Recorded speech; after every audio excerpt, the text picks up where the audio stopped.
It began with a whisper, not a word, not a promise, just a feeling that sat quietly between breaths, between glances that lasted a second too long. Our story did not rush into the world, shouting its arrival. It slipped in softly like light through half closed curtains, unsure if it was allowed to be there. I never planned for love to feel like a secret, but somehow that's what it became. Beautiful, fragile, hidden behind the safety of closed doors. In those early days, the silence felt sweet. It warped around us like a warm blanket no one else could touch. Every time you laughed, I felt the world narrow to just us. Every small gesture carried the weight of something scared. Your hand pushing mine under a table, the way your eyes searched for me in a crowded room. I told myself this quietness was protection, that if we kept the noise out, the love would last longer, that if no one could touch, if no no one could ruin it. But silence, when it stays too long, begins to root what once felt private, starts to feel lonely, and somewhere along the way I forgot the love is not meant to live in shadows. It's meant to be seen, felt, heard. You never asked for much, you never demanded to be shown off or placed on a pedestal. You only wanted to be seen, not as a secret, but as someone who mattered in the daylight too. But I was a crowd covered, dressed as a protector. I told myself I was shielding you from judgment, from gossip, from the eyes that always find ways to break good things. In truth, I was shielding myself from fear.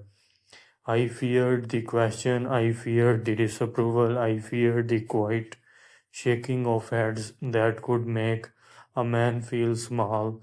And so I kept you hidden. I thought if I held you close enough in private, it would make up for the distance in public. But it did not. You felt it, the slow withdrawal, the invisible wall I built out of worry and what ifs.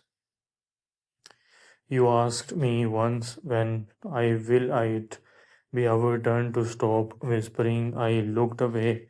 I remember the way you smiled, then trying to make it easier for me, but your smile did not reach your eyes, and I hated myself for noticing and doing nothing. I told myself I did fix it soon, but soon became later, and later became never. Love does not vanish in a moment, it fades like a photograph left in sunlight, slowly, quietly, until one day you can't recognize what you are looking at.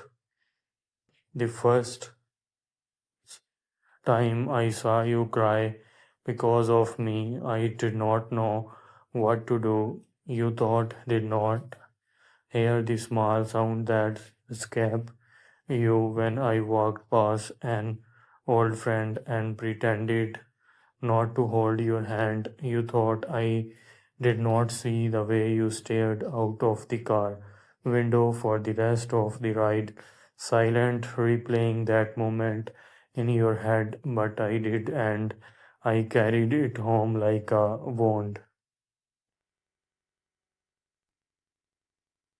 You started to talk less, you laughed less. The girl who used to light up rooms began to dim right in front of me, and I kept convincing myself it was just life, stress, time, but deep down I knew it was me. My silence was stealing your shine. One night I woke to the sound of your quiet sobbing. You were sitting on the floor by the kitchen counter, hugging your knees, whispering words I could not catch. I stood in the doorway, frozen by the weight of what I did done. You had been fighting battles I never even joined, and for the first time I realized how cruel my love had become, not because I stopped loving you, but because I refused to love you fully.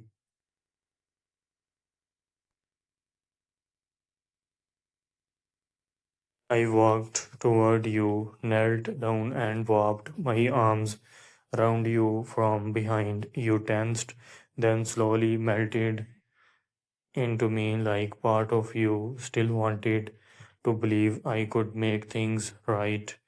I whispered one word, sorry. You did not respond at first, then, in a voice tired from holding too much pain, you said, I never wanted to be your secret. That line got deeper than any accusation could, because you were right. You never asked for secrecy. I chose it, and that night I made a choice. No, no more hiding.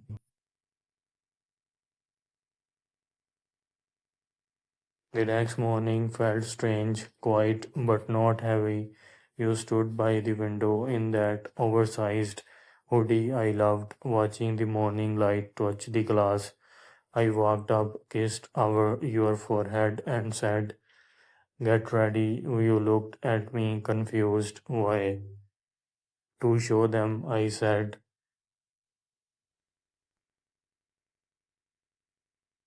You did not believe me at first. I could see it in the way you hesitated, like my words were fragile things that might crumble if you leaned on them, but you came anyway. We drove in silence. Every mile felt like a confession. I was terrified, but not of them, of losing the last chance to make this right. When we arrived, I took your hand before you could hide it in your lap. You looked down at our intertwined fingers like there was something unfamiliar, something dangerous, but I held tighter. My cousin was the first to see us. He waved, then noticed our hands. There was a flicker of surprise in his eyes, then something softer, understanding. Maybe he walked up, greeted me, and looked at you. I did not let go. This is her, I said simply. She is the woman I love.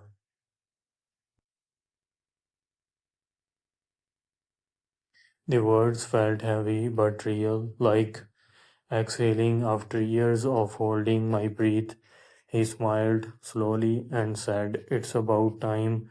I almost laughed from the relief. One by one, I introduced you to faces that had only known half my story. Some smiled, some stared, some murmured polite words without meaning them. But it did not matter. With every hand you shook, with every name I spoke, something in you began to lift. Your shoulders straightened, your smile softened into something real. For the first time, you were not hiding behind me, you were standing beside me.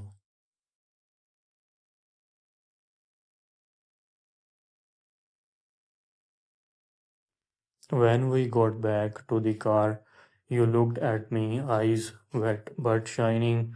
I did not think you did actually do it. You said I reached for your hand. I meant what I said. You are not my secret anymore.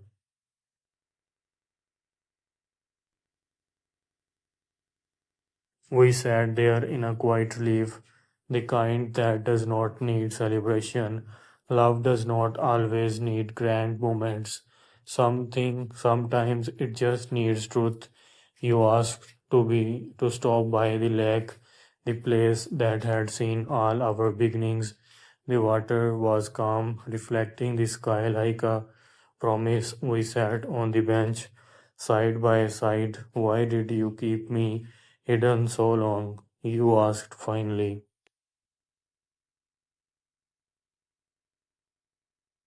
I told you the truth that I was scared of losing people who would not understand, scared of questions that never had kind answers. I said, I thought silence would protect us, but all it did was isolate you. You nodded slowly. Do you think I was never enough for you?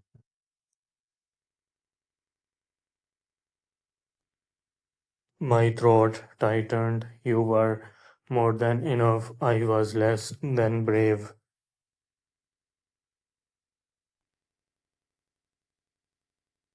You closed your eyes for a moment, and when you opened them again, they were softer. I never wanted perfection, I just wanted to be seen.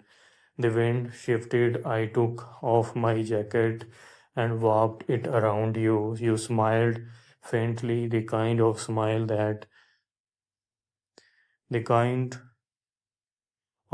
that says forgiveness is close but not yet spoken. I would have been happy just holding your hand in the street, you whispered. That line stayed in me long after we left because that's what love really is not it, not firework or decoration, just the simple act of choosing each other in the open.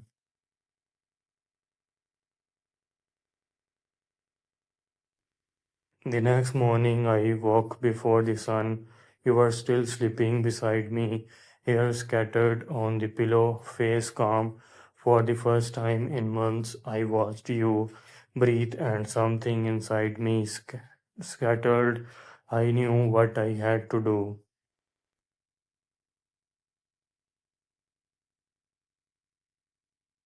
I got up, got dressed, and left the house, not to run, but to return everything to the light. I went to my sister first. She was making tea, humming softly. She looked surprised to see me so early. I need to talk, I said.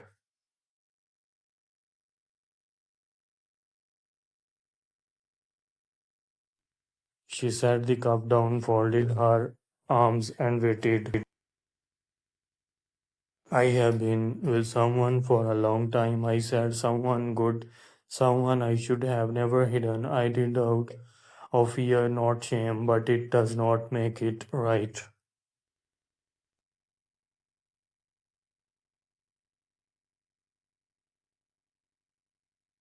She did not speak right away. Then she asked, does she love you? Yes.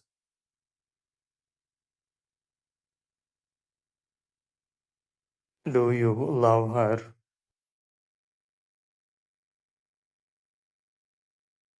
With everything in me.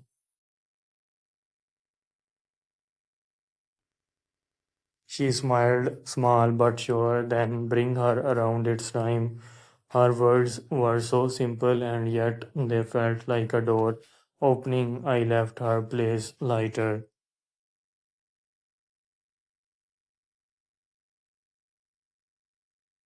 My next stop was home. My parents, my heart pounded as I walked in. I told them everything. I did not dress it up. I confessed that I did been hiding love, that I thought they would not approve. My father's eyes hardened. My mother went soft.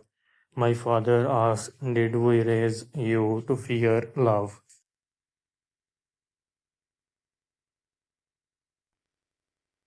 That broke me a little. No, I said, you raised me to be honest, and I was not. He sighed long and deep. My mother stood, walked over, and said softly, let us meet her.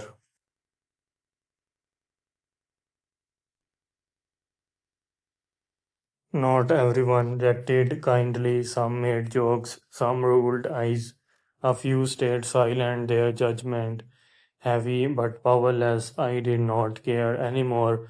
For the first time, I was not protecting myself. I was protecting what mattered. When I came home that evening, you were sitting on the couch, Scrolling absently through your phone, you looked up, a small frown playing on your lips. I told them, I said,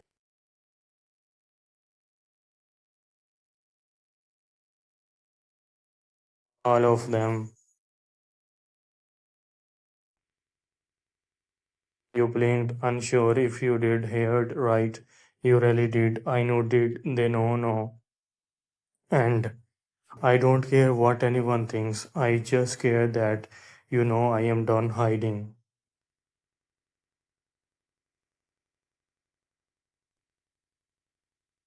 You stood slowly, eyes glistening, and then you hugged me tight, desperate, relieved. It was not dramatic or loud. It was quiet, but in that quiet, everything changed. The weight you did been carrying slipped off both our shoulders. We spent that evening just sitting together, no words, no secrets. The world outside could talk all it wanted inside those walls. Love was finally breathing freely.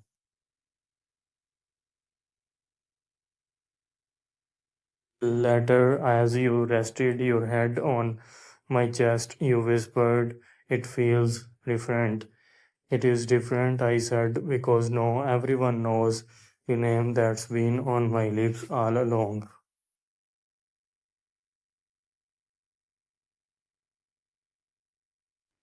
You smiled against me, eyes closing peace, and I realized then that courage is not about facing the world, it's about facing the mirror and choosing truth even when it shakes your voice.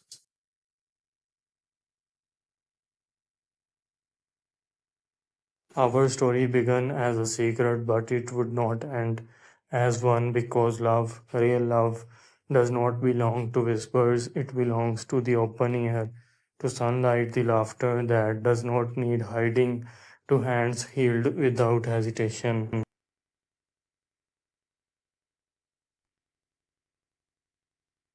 So here we are, no shadow, no silence, just two people who found the strength to bring their love into the light. And if the world still want to question it, let it, because I have learned something: the world does not get to decide who is worthy of love. You are. You always were. And no, everyone knows because her name, the one I once kept in silence, lives proudly on my lips.